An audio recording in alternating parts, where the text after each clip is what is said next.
علیہم ولم یغسلوا، نہ آپ نے ان پر جنازہ پڑھا اور نہ وہ غسل دیے گئے۔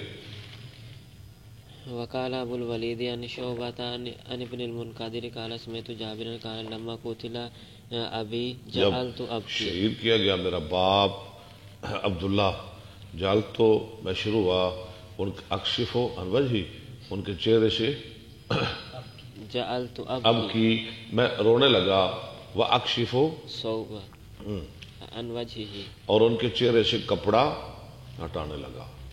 فجعل اصحاب النبی صلی اللہ علیہ وسلم ینحونی، تو نبی صلی اللہ علیہ وسلم کے صحابہ مجھے روکنے لگے، والنبی صلی اللہ علیہ وسلم لم ینہا، اور نبی صلی اللہ علیہ وسلم مجھے نہیں منع فرما رہے تھے۔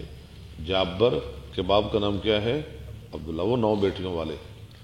وقال النبی صلی اللہ اور علیہ فرمایا نبی صلی اللہ علیہ وسلم نے وسلم لا تبکیہ او ما تبکی، اس کے 2 معنی کیے جا سکتے ہیں۔ ابو بکر صاحب لا تبکی وید مذکر حاضر، ہاں جی، آرمایا لا تبکی، آگے او ما تبکی، لا تبکی او ما تبکی، ٹھیک ہے۔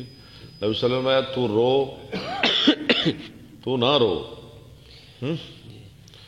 یعنی رو یا نہ رو، یا تو مخاطب حضرت جابر ہیں تو یا یہ لا تبکی وید مونس حاضر کا صیغہ ہے، ضمیر کا مرجع عبداللہ کی بہن، وہ روئے یا نہ روئے؟ ما زالت الملائکہ، کون؟ عبداللہ کی بہن، جابر کی پھپھی۔ ما زالت الملائکۃ تظلہ باجنحتہا حتی رفع، ہمیشہ رہے فرشتے سایہ کرتے رہے اس پہ اپنے پروں کا، یہاں تک کہ وہ وہاں سے اٹھا لیا گیا۔ اچھا، لوگ کہتے ہیں نبی علیہ السلام کا سایہ نہیں، یہ بہت بڑی دلیل ہے۔ ما زالت الملائکۃ تظل علیہ باجنحتہا، آپ نے سنی نہیں یہ بات کہ نبی علیہ السلام کا سایہ نہیں؟ کس لیے کہتے ہیں؟ آپ نور ہیں، تو یہاں کیا آ رہا ہے؟ فرشتے نور ہیں، فرشتوں کا سایہ، یعنی کتنی بڑی بھول ہے کہ نبی علیہ السلام نور ہیں، نور نور نور، اس لیے آپ کا سایہ نہیں۔ حالانکہ یہ بہت بڑی بھول ہے، سایہ تو نور کا بھی ہے، نوریوں کا بھی سایہ ہے، اللہ کا بھی سایہ ہے، حدیث پڑھی نا آپ نے۔ اور قرآن میں کیا آتا ہے؟